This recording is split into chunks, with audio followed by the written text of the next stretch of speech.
والصلاة والسلام على سيد الرسل وخاتم الأنبياء.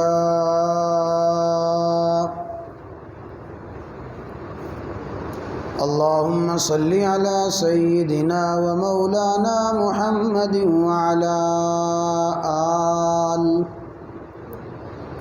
وعلى آل سيدنا ومولانا محمد وبارك وسلم وصل عليه. عن أبي هريرة رضي الله تعالى عنه قال قال رسول الله صلى الله تعالى عليه وسلم والذي نفسي بيده لا تذهب الدنيا حتى يأتي على الناس يوم لا يدري القاتل فيما قتل ولا المقتول فيما قتل. فقيل كيف يكون ذلك؟ قال الحرج القاتل والمقتول في النار. وعن أبي بكرة رضي الله تعالى عنه قال قال رسول الله صلى الله تعالى عليه وسلم إذا تواجه المسلمان بسيفيهما فكلاهما من أهل النار. قيل هذا القاتل فما بال المقتول؟ قال رسول الله صلى الله تعالى عليه وسلم أنه قد أراد قتل صاحبه أو كما قال النبي صلى الله تعالى عليه وسلم.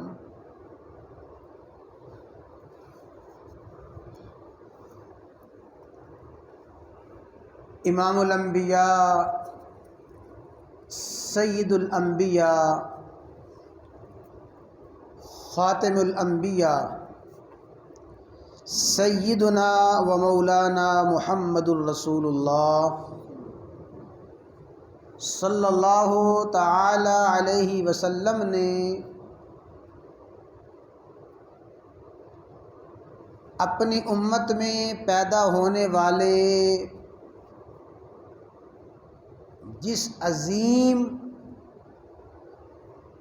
اور خطرناک فتنہ کی خبر دی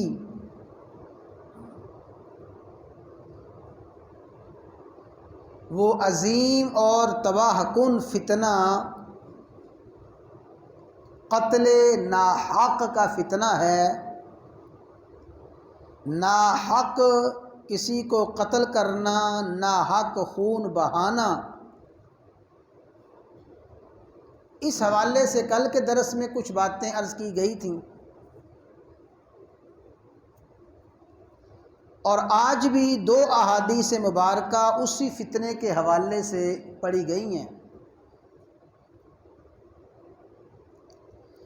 رسول اللہ صلی اللہ علیہ وسلم نے خبر دی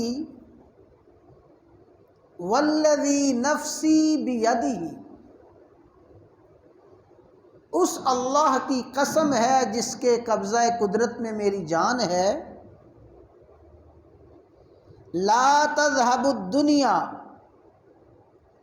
اس وقت تک دنیا ختم نہیں ہوگی، یعنی اس وقت تک قیامت نہیں آئے گی، حتی یأتی علی الناس یوم، جب تک لوگوں پہ ایسا وقت نہ آ جائے، جب تک ایسے حالات اور جب تک ایسا زمانہ نہ آ جائے، اللہ کی قسم ہے اس وقت تک دنیا ختم نہیں ہوگی. یہ رسول اللہ صلی اللہ علیہ وسلم اپنی امت میں پیدا ہونے والے ایک فتنے کے بارے میں یقینی اور قطعی خبر اور پیشین گوئی فرما رہی ہیں. فرمایا امت پہ وہ وقت آئے گا، لوگوں پہ وہ زمانہ آئے گا، لا یدری القاتل فیما قتل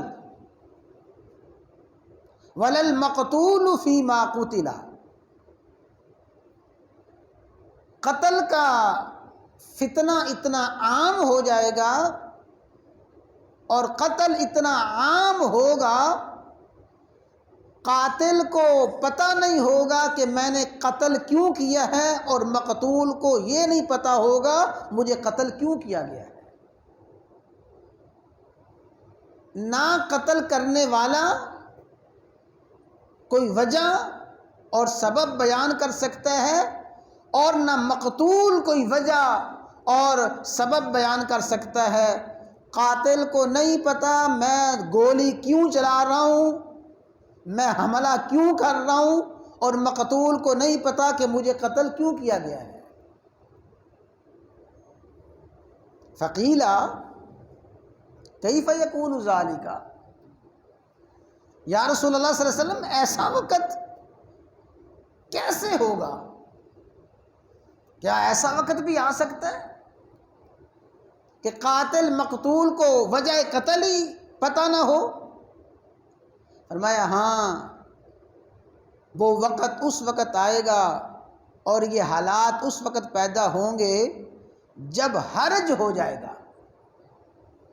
اور آپ نے فرمایا حرج سے مراد عام قتل ہے، قتل عام کا زمانہ، عام قتل ہو گیا ہے، اور عام قتل کے زمانے میں پھر بے بہا لاشیں گر رہی ہیں، قاتل سڑکوں پہ روڈوں پہ آ کے دندنا رہی ہیں، اور ایسے حالات ہیں بلا وجہ گولیاں چل رہی ہیں، بلا وجہ حملے ہو رہے ہیں، دھماکے ہو رہے ہیں، قاتل کو نہیں پتا کہ میں کیوں قتل کر رہا ہوں۔ فرمایا یہ حالات اس وقت ہوں گے جب قتل عام ہو جائے گا۔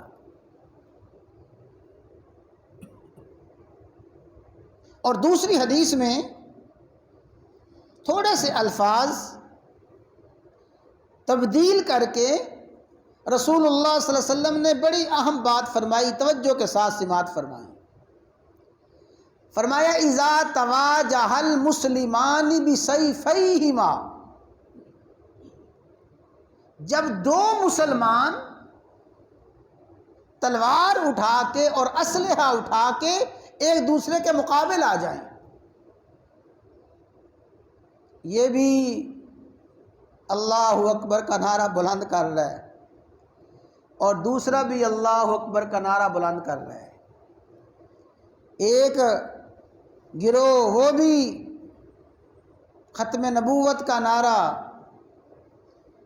اسلام کا نعرہ، دوسرا بھی اسلام کا نعرہ، ختم نبوت کا نعرہ، دونوں مسلمان ہیں، اور دونوں مسلمان دوسری حدیث میں بالکل صاف الفاظ ہیں۔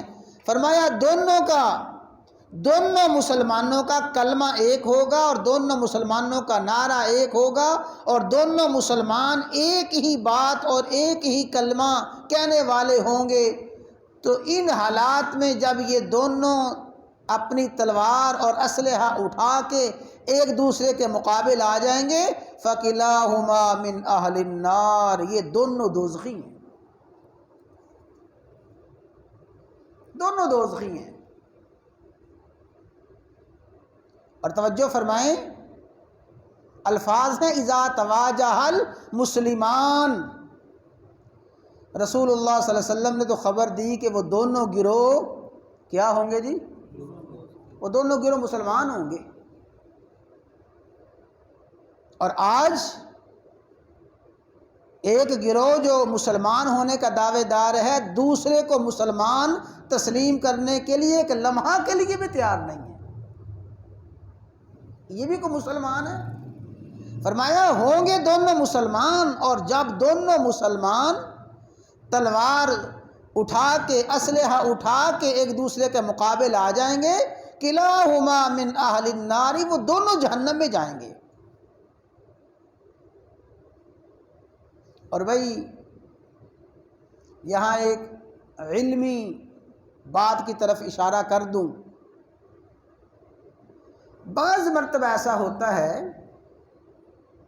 کہ ایک مسلمان، عام مسلمان نہیں، جو مجتہد ہے، اللہ تعالیٰ نے جس کو قرآن کریم کی احادیث کی فہم عطا فرمائی ہوتی ہے، وہ اپنے اجتہاد کے بنا پہ، اپنے دلائل کی بنا پہ اپنے آپ کو بالکل حق اور سچ پہ سمجھ رہا ہوتا ہے، لیکن ہو وہ مجتہد مسلمان، قرآن و سنت کا کامل عبور رکھنے والا، اور دوسرا مسلمان وہ بھی مجتہد ہے، قرآن و سنت پہ مکمل عبور ہے، اجتہاد کی بنا پہ حالات ایسے ہو گئے، ایک دوسرے کے مقابل آ گئے، تو ظاہر ہے کہ ان میں ایک کا اجتہاد غلط ہوگا، دوسرے کا اجتہاد صحیح ہوگا، لیکن ہوں گے دونوں اللہ تبارک و تعالیٰ کے ہاں ماجور، اور دونوں بری ذمہ ہوں گے۔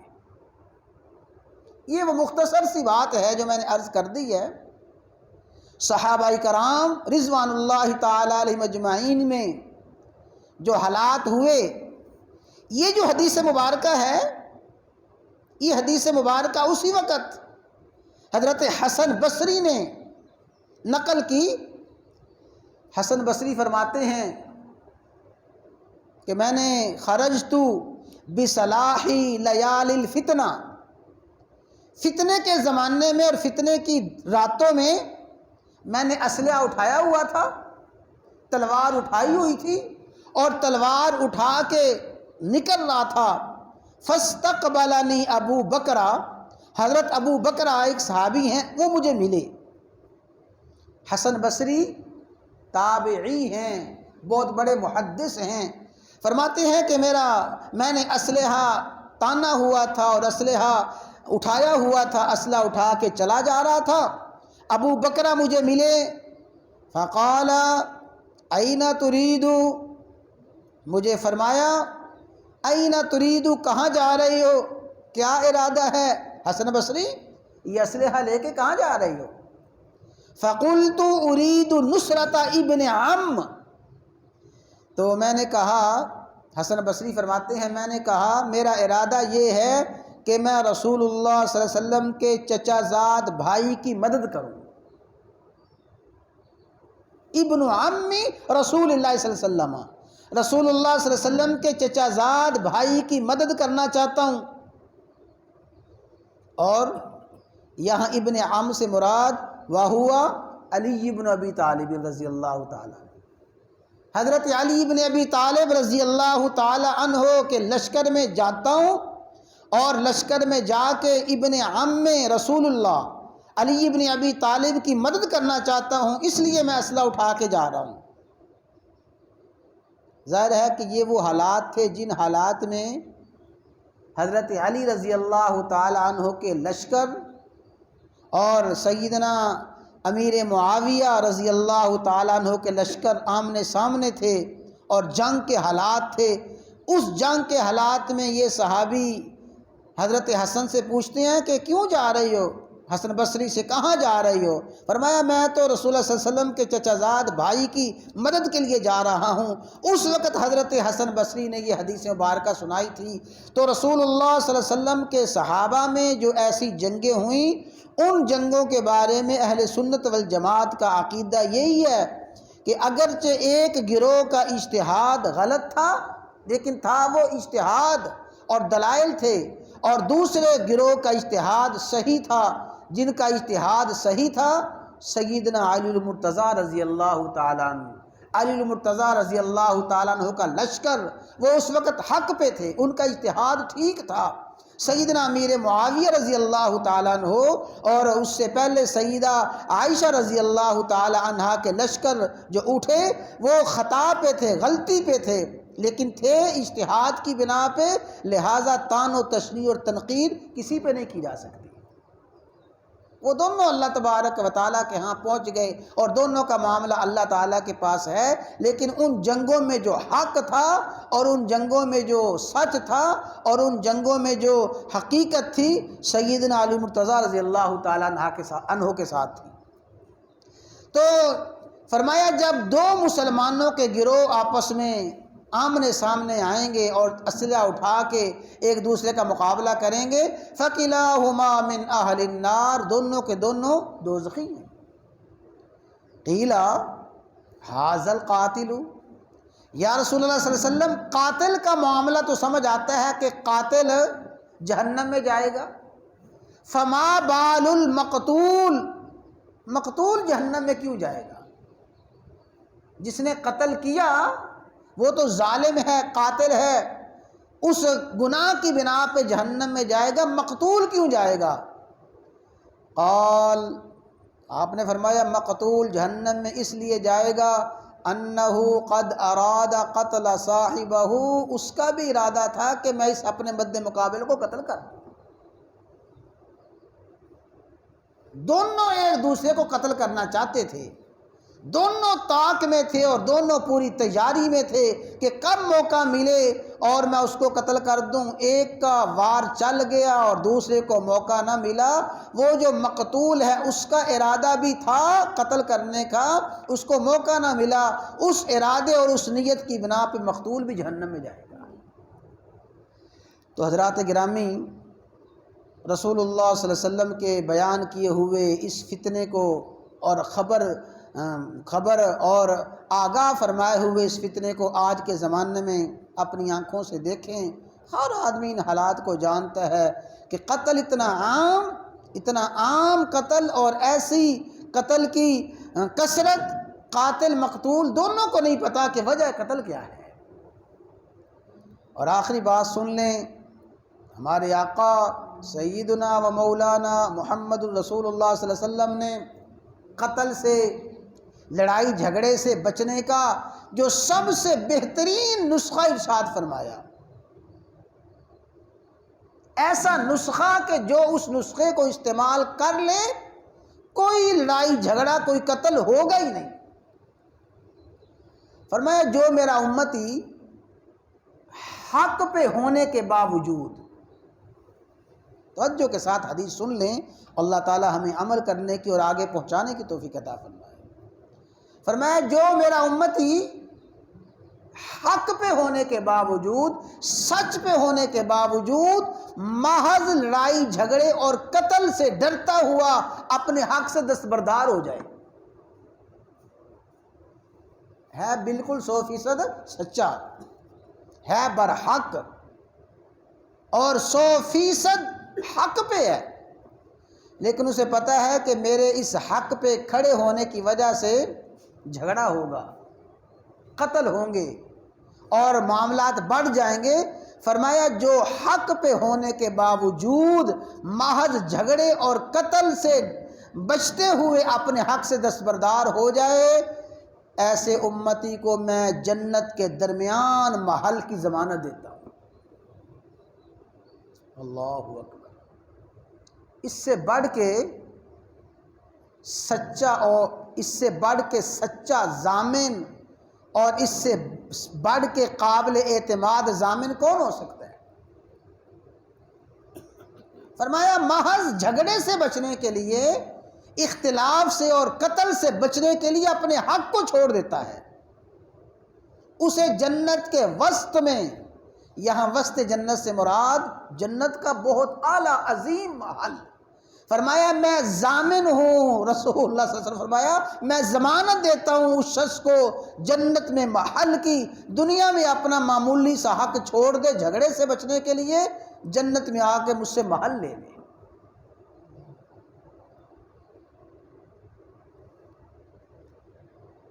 تو اس حدیث مبارکہ پہ جو امت عمل کرے گی اور اس حدیث مبارکہ کو سامنے رکھے گی، پھر اس امت میں کہاں کوئی جھگڑا ہوگا، کہاں کوئی قتل ہوگا۔ اس کی سب سے بہترین مثال وہی تھی جو آپ نے فرمایا ھذا ابنی سید، یہ میرا بیٹا سردار ہے، یہ میرا بیٹا سردار ہے، لعل اللہ، مجھے یقین ہے کہ اللہ تعالیٰ میرے اس بیٹے کی وجہ سے مسلمانوں کی دو عظیم جماعتوں میں صلح پیدا کر دے گا، مسلمانوں کے دو گروہوں میں صلح کا باعث بنے گا، وہ صلح کی وجہ سے میرا بیٹا سردار ہے، دنیا کا بھی سردار اور آخرت کا سردار بھی ہے۔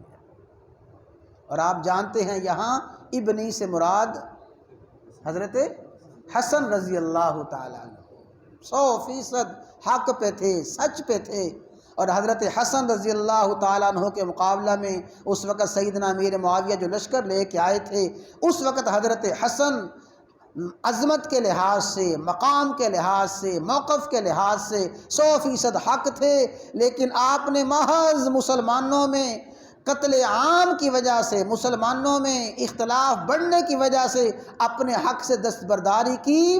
سن لیں، حضرت حسن نے اپنے حق سے دستبرداری کی، اللہ تعالیٰ نے ان کو یہ مقام تو عطا فرمایا کہ وہ سردار بنے، اللہ تعالیٰ اس کا صلہ بھی عطا فرمائیں گے کہ دنیا کا جو پوری امت مسلمہ کا متفقہ حاکم ہوگا اور پوری امت مسلمہ میں آخری حکمران ہوگا، حق خلیفہ، سچا خلیفہ امام مہدی علیہ السلام حضرت حسن کی نسل سے ہوگا۔ کیا معنی؟ جو شخص اپنے حق کو چھوڑ دیتا ہے محض قتل سے، جھگڑے سے بچنے کے لیے، اللہ تعالیٰ اس کی آنے والی نسلوں کو ایسے نواز دیتا ہے۔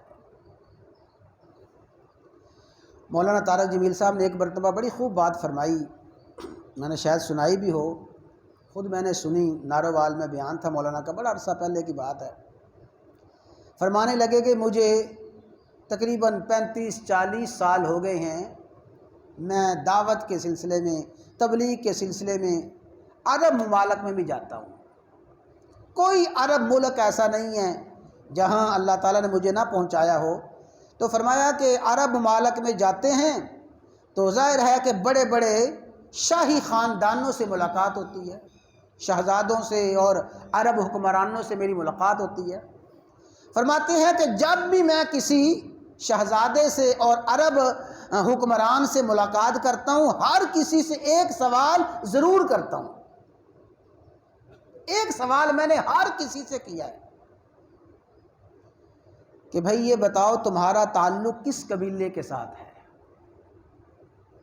ہر شہزادے سے، ہر عرب حکمران سے جس سے میری ملاقات ہوئی، میں نے پوچھا کہ تمہارا تعلق کس خاندان کے ساتھ ہے؟ فرماتے ہیں کہ مجھے کسی نے اپنا کوئی خاندان بتایا، کسی نے کوئی خاندان بتایا، کسی نے کوئی خاندان بتایا۔ فرمایا 35 سال ہو گئے ہیں، مجھے کسی عرب ملک میں کوئی عرب حاکم اور کوئی شہزادہ ایسا نہیں ملا جس نے یہ کہا ہو کہ میرا تعلق بنو امیہ خاندان کے ساتھ ہے، کیونکہ بنو امیہ وہ خاندان تھا، حجاج بن یوسف جیسا ظالم اسی خاندان میں پیدا ہوا، یزید جیسا بدبخت اسی خاندان میں پیدا ہوا۔ تو فرمایا کہ مجھے کسی نے آج تک یہ نہیں کہا کہ میرا تعلق بنو امیہ کے ساتھ ہے۔ بنو امیہ ظالم تھے، قاتل تھے، اللہ تعالیٰ ظالم و قاتلوں کی نسلوں کو بے نام و نشان کر دیتا ہے۔ ان ظالموں کی نسل اور ان کے خاندان کا نام و نشان اور ان کا نام لینے والا کوئی نہیں رہتا۔ جیسے آج کوئی بنو امیہ کے خاندان میں کوئی اہم عہدے پہ مجھے نہیں ملا، تو جو مظلوم بن جائے گا، اپنے حق سے دستبردار ہوگا، اللہ اس کی نسلوں کو نواز دے گا، اور جو ظالم اور قاتل ہوگا اللہ اس کی نسلوں کا نام و نشان مٹا دے گا۔